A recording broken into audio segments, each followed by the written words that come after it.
প্রিয় অনুপম, সম্প্রতি তোমার একটা লেখা পড়ছিলাম। শীতকাল কবে আসবে সুপর্ণা, এই শিরোনামে। তোমাকে যখন আমি লিখছি তখন প্রকৃতিতে হেমন্ত। হেমন্ত তো শীতের সদর দরজা। শহরে এই সময় শীতের হালকা আবেশ থাকে, আর গ্রামের দিকে শীত পড়েই যায়। আমি তোমাকে লিখছি প্রাণের শহর ঢাকা থেকে, আর তুমি আছো জাদুর শহর কলকাতায়। যদি দেশভাগ না হতো তাহলে আমাদের জীবন কিংবা হৃদয়ের যোগাযোগ আরো সহজ হতো। আজ তোমাকে খুব করে চাইলেও সহজেই ছোঁয়া যায় না, দু চোখ ভরে দেখা যায় না। তোমার আমার মাঝখানে অনাকাঙ্ক্ষিত একটা কাঁটা তার। সেই কাঁটা তার আমরা দুজনেই উপড়ে ফেলতে চাই, কিন্তু পারি না। তোমার কিংবা আমার মতো যারা ধর্ম বলতে কেবল মনুষ্যত্ব বোঝে, তাদের চাওয়ার কোনো মূল্য দেয় না রাষ্ট্র, সমাজ।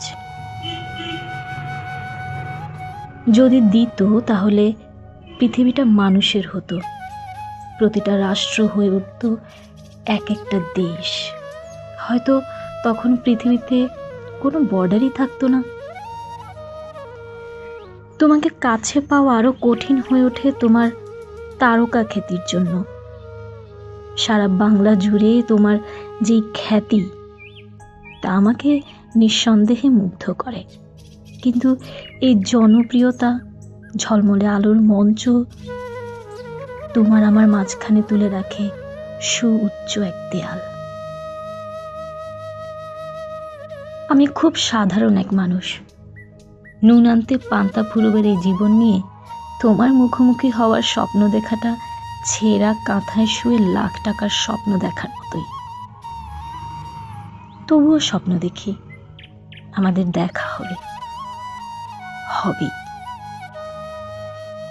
এক আকাশের নিচে থেকে যাকে এত প্রগাঢ়ভাবে ভালোবাসি, প্রকৃতি তার সাথে আমাকে কোনো না কোনো দিন দেখা করিয়ে দেবেই, এ আমার দৃঢ় বিশ্বাস। আমার মতো আরো কত অসংখ্য মানুষ তোমাকে ভালোবাসে।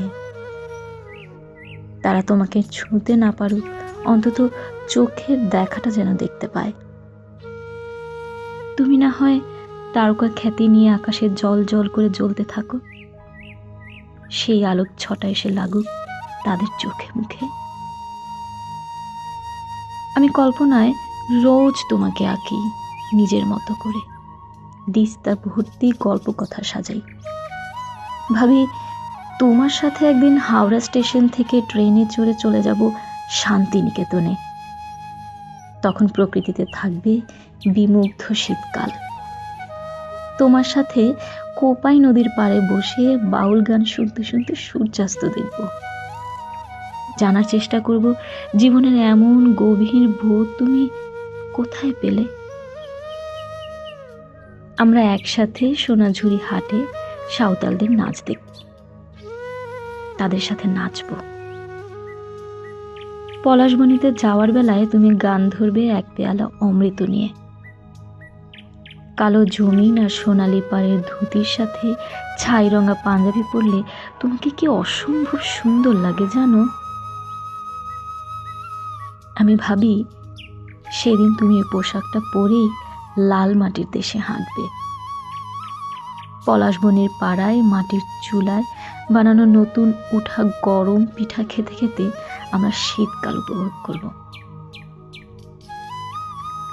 তোমাকে নিয়ে আরো কত কি ভাবি তুমি বাংলাদেশে এলে তোমাকে নিয়ে ছুটে বেড়াবো দেশের এ প্রান্ত থেকে ও প্রান্ত।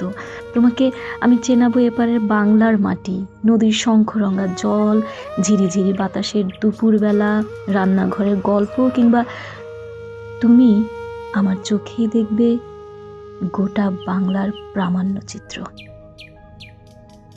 অনুপম, আমি জানি তুমি যেমন শহরের ভেতর থেকে ম্যাজিক খুঁজে বের করতে পারো, তেমনি গ্রামের ভেতর খুঁজে পাওয়া প্রাণের স্পন্দন। কিন্তু তারকা খ্যাতি আমাদের কাছ থেকে অনেক প্রাপ্তির বিনিময়ে কেড়ে নেয় মাটির কাছাকাছি বেড়ে ওঠা সুন্দর জীবন। তুমি চাইলেই এখন যখন খুশি গ্রামের মেঠো পথ ধরে হাঁটতে পারো না। পথে নামলেই তোমাকে ঘিরে ধরে অসংখ্য তোমার শুভাকাঙ্ক্ষী। তুমি এসব ভালোবাসায় সিক্ত হও, কিন্তু নিজের একান্ত জীবনটাকে ছুঁয়ে দেখার জন্যেও হাঁসফাঁস করো ঠিকই। মাঝে মাঝে কি মনে হয় জানো, এই যে এত মানুষ তোমার জীবনে, তবুও তুমি নিজের ভেতর নিঃসঙ্গ। যারা তোমার মতো ইন্ট্রোভার্ট, ভীষণ সুন্দর ব্যক্তিত্ব সম্পন্ন, তারা নিজেকে মেলে ধরতে পারে না। অনেকের সাথে চলাফেরা করলেও নিজের চারপাশে তুলে রাখে এক অদৃশ্য দেয়াল। তাই এসব মানুষের কষ্টগুলো মনের ভেতর বেড়ে উঠতে উঠতে প্রবীণ বটবৃক্ষের রূপ নেয়। আমি ভাবি, যদি সেই সৌভাগ্যবতী মানুষটা হতে পারতাম তোমার জীবনে, যাকে তুমি সব অকপটে খুলে বলতে পারবে। প্রতিটা মানুষের জীবনেই একটা গোপন সিন্দুক থাকে, যেখানে চিরকাল কিছু কথা তালাবদ্ধ থাকে। ওটুকু জানার আগ্রহ আমার নেই। প্রতিটা মানুষেরই কিছুটা না জানা অধ্যায় থাকা ভালো। মানুষকে খোলা বই হতে নেই, কিন্তু সেইটুকু বাদ দিয়ে যদি সবটুকু জানার সৌভাগ্য হতো আমার। তোমার কাছে লিখতে গিয়ে মনে হচ্ছে এলোপাথারি লিখছি সব। আসলে যার কাছে এক পৃথিবী লিখেও শেষ করা যাবে না, তার কাছে লিখতে গেলে কোথা থেকে শুরু করব, কোথায় শেষ করব, তার তল খুঁজে পাওয়া যায় না। আর তোমার এত সমৃদ্ধ শব্দের ভান্ডার, এত গভীর জীবনবোধ, তোমার কাছে লেখার যোগ্যতা আমার সারা জীবনেও হবে না। তবু লিখছি, ভালোবাসি বলেই লিখছি। মঞ্চে দাঁড়িয়ে থাকা একজন মানুষের সাথে দর্শক সারিতে স্রেফ সাধারণ দর্শক হয়ে বসে থাকা মানুষের ব্যবধান তো থাকবেই। যদি অতটাই ক্ষমতা থাকতো, তাহলে আমার স্থান ওই আলো ঝলমলে মঞ্চেই হতো। সেসব দীনতা স্বীকার করেই লিখছি তোমাকে। অনুপম, গত রাতে লেখাটা অসমাপ্ত রেখেই আপাত সমাপ্তি টেনেছিলাম। আজ আবার লিখতে বসেছি। এখন মধ্যরাত। একঘেয়ে ব্যস্ততার পর যখন বিছানায় গা এলিয়ে দেওয়ার সময় পেলাম, তখনই লিখতে শুরু করে দিলাম। চিঠিটা যে শেষ করতে হবে। একটা চিঠি লিখতে গিয়ে দিনের পর দিন সময় লাগিয়ে ফেললে আমার মতো সাধারণ মানুষের দ্বারা চিঠির সৌন্দর্য অনেকখানি নষ্ট হয়ে যেতে পারে। সেই ঝুঁকি না নেয়াই শ্রেয়।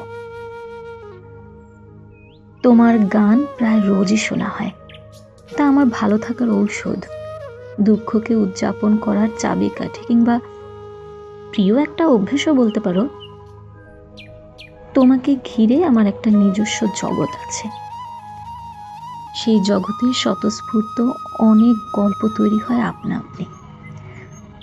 তোমাকে নিয়ে কথা বলি আমার প্রিয়জনদের সাথে, গোল টেবিলের আড্ডায়। তোমার না থাকা এক উপস্থিতি কেমন জীবন্ত হয়ে থাকে আমার জীবনে। তোমাকে ঘিরে আমার যে জগৎ, সেখানে আমি তোমার সাথে হাঁটি।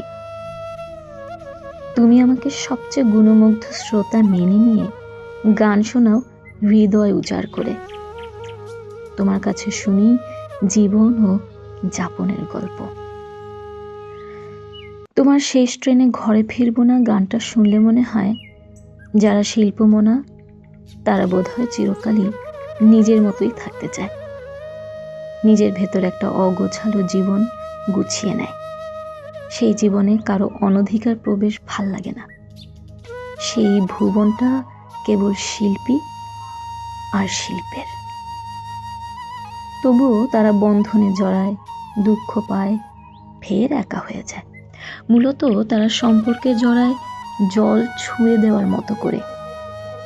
সেই জলে আপাদমস্তক ডুবে যাওয়ার আশঙ্কা দেখা দিলেই কিংবা সম্পর্কের পিছুটান বাধা তৈরি করলেই মন কেমন পালাই পালাই করে। তুমিও কি কখনো পালিয়ে বাঁচতে চেয়েছিলে? সব পেয়ে ওই অগোছালো জীবনটা নষ্ট হওয়ার চেয়ে না পাওয়া যাপন করে দুঃখগুলোকে শিল্পের রূপ দেওয়াটা কি শ্রেয় মনে করেছিলে? তোমার গানগুলো শুনতে শুনতে ভাবি, এমন ভাবনা, এমন শব্দের খেলা তুমি কিভাবে সৃষ্টি করো?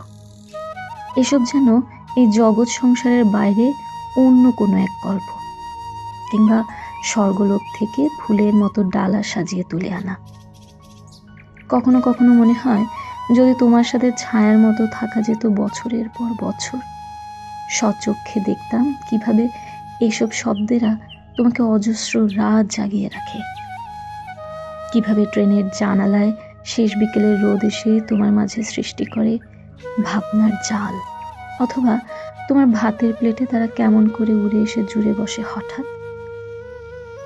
ইচ্ছে করে এসব শব্দগুলোকে কোনো সোনামুখী সুই দিয়ে কোনো রঙের রেশমির সুতায় মালা গাঁথো যত্ন তার নিজ চোখে মুগ্ধ হয়ে দেখতে।